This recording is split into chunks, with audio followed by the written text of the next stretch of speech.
Friends, we are going to talk about installation of Alma Linux 9.2 production server with a lot of commonly used services. A production server is a server that is actually used in a working environment.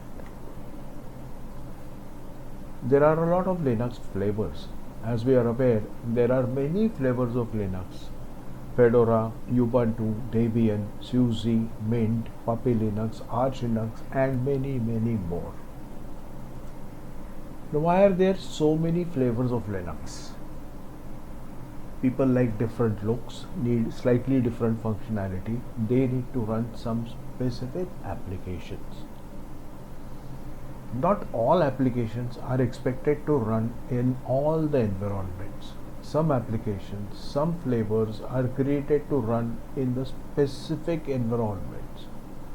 Some are created to minimize the size of the operating system. For example, Puppy Linux. Some other operating systems, some other flavors may be evolved just to use a particular window manager. Now there are two major types of Linux distributions, the server version and the desktop version.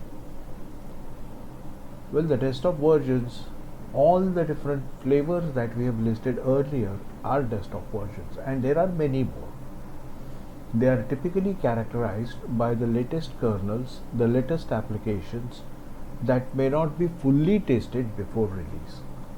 There is always a possibility of some broken applications, some applications leaking memory, possibility of crashes, and many more that makes these desktop versions unsuitable for server kind of an environment where the server is supposed to be continuously on and available. The server operating systems. Almost all the flavors have their own server versions. The server versions are very stable. Their kernels, applications are thoroughly tested for stability, memory leakages, broken links, etc. Almost all the server versions are available at some price. The price tag is typically for the service and the support the distributor provides. Red Hat has Red Hat Enterprise Linux RHEL. Earlier, Red Hat also used to support CentOS, the Community Enterprise Operating System, a clone of RHEL minus some Red Hat proprietary stuff. Red Hat has stopped regularly publishing the CentOS updates or upgrades. Alma Linux and Rocky Linux have taken the space created by discontinuation of CentOS. They offer some reliability of RHEL. The best part is that they are free to download and are free to use. Therefore, I have chosen to use Alma Linux. Now, what's this video series going to be all about? Well, there are a variety of videos on YouTube on Linux basics, commonly used commands, how to install and use various applications, but a very few videos on installing a proper production Linux server. Installation, configuration, maintenance of various services on such a server. During installation, configuration of available storage also needs proper consideration, taking into account the current and the future requirement. It also has to be properly understood. In this series of videos, I am planning to cover all these aspects.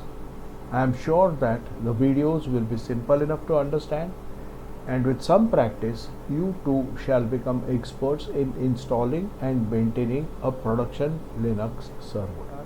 Installing Alma Linux 9.2.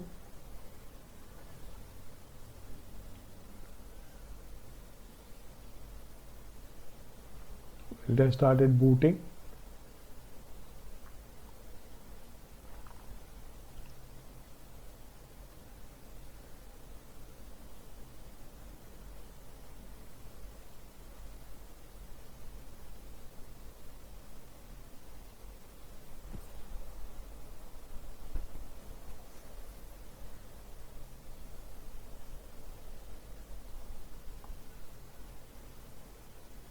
And to be able to record everything, I have started a virtual machine. It's not an actual machine. I have started a QEMU virtual machine.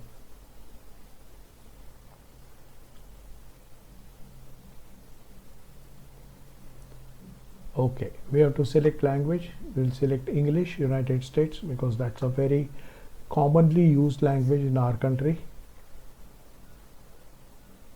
Let's say continue. Installation destination.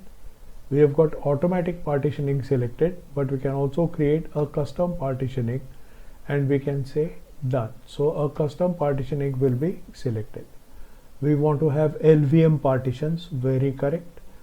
So let us say first we want to add a boot point. So we'll say boot mount point. We need a size of roughly about 1024 M, that's 1 GB. Say add mount point. That 1 GB mount point is added. Then we can say add, we can say a home partition. A home partition will be added. Now please try to understand this. The home partition must be a separate partition on a production machine, because at times home directory gets full. You need to expand the partition, you need to extend the partition, and to be able to do that you need to have an LVM and you need to have a separate home.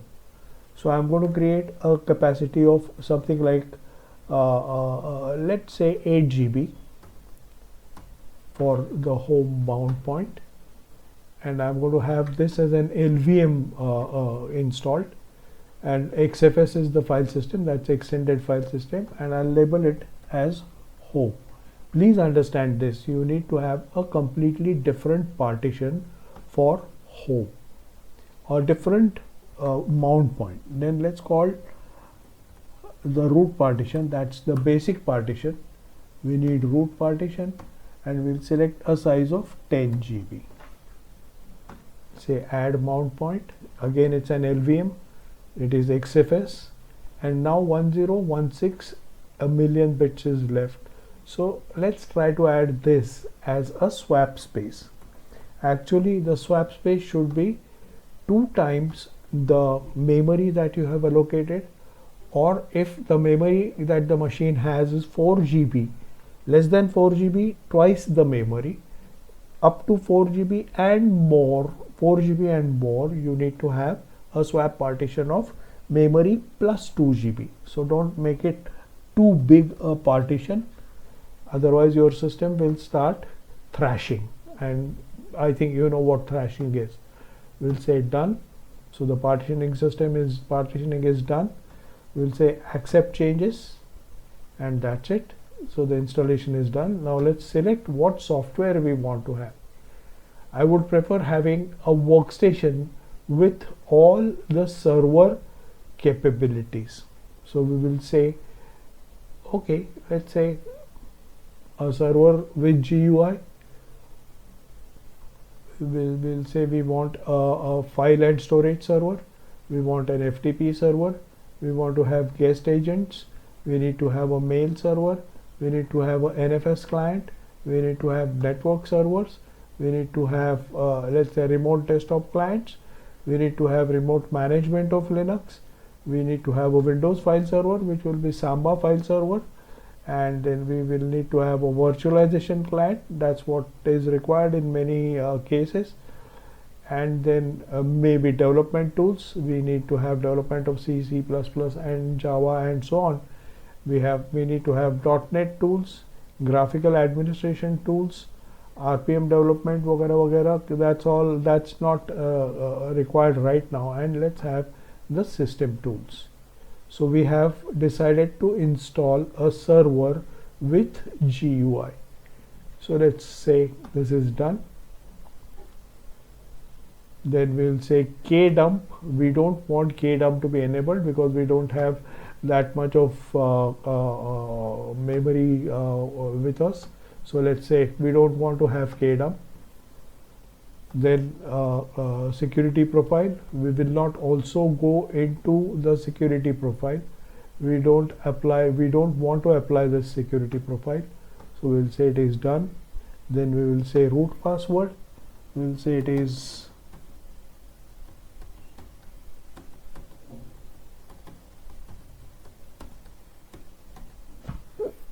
we will not lock this account. No, we don't want to lock it. We want to allow SSH login and through for root through password. We will say it is done. Then we'll create a user. We will make this user an administrator.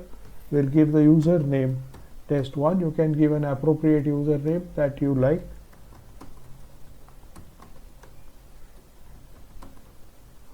I've given a strong password.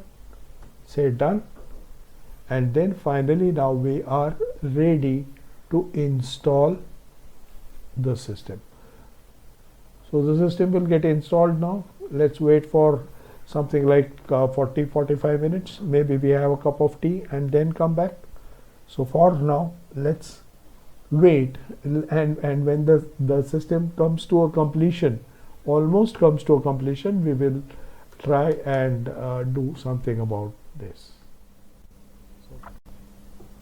Okay, there we are, friends. We have almost finished everything.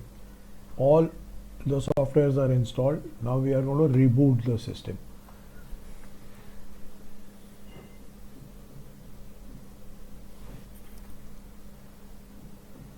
So let us reboot the system and see how it starts, what all things happen, what all things need to be installed. Today we shall be doing only rebooting, and we shall try to log in as root or probably as test1. This will be the first video. In the second video we shall start installing various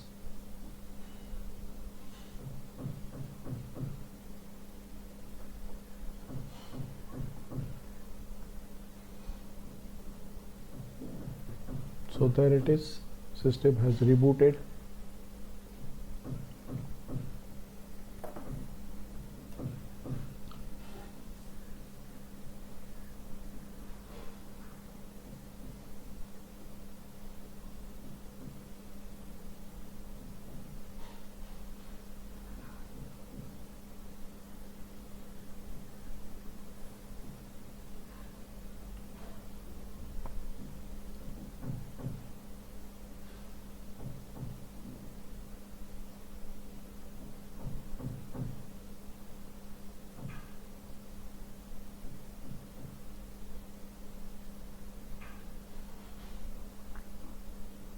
Well, various services are starting. Normally all this is hidden behind a screen, but I pressed Alt D to expose all what is going in the background, to see what is going on in the background.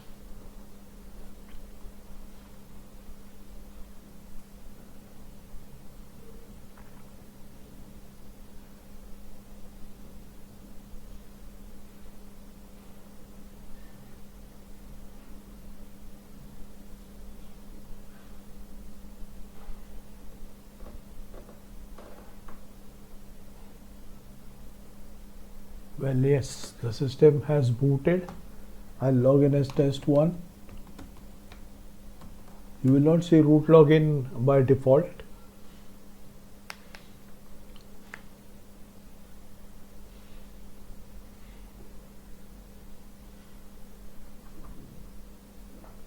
Well, there it is. I don't want a tour, so I'll say no thanks. Alma Linux 9.2 is installed and ready to use. I'll first of all open a terminal. Now let's see how much is the usage. The usage is the root file system is 50% used. The home file system is 2% used. So now you know. Now when you go on adding users to this system, the users will start having their directories created, home directories created in the home folder. So for now we have installed everything. The GUI is working, everything is working. Currently we shall power off the system.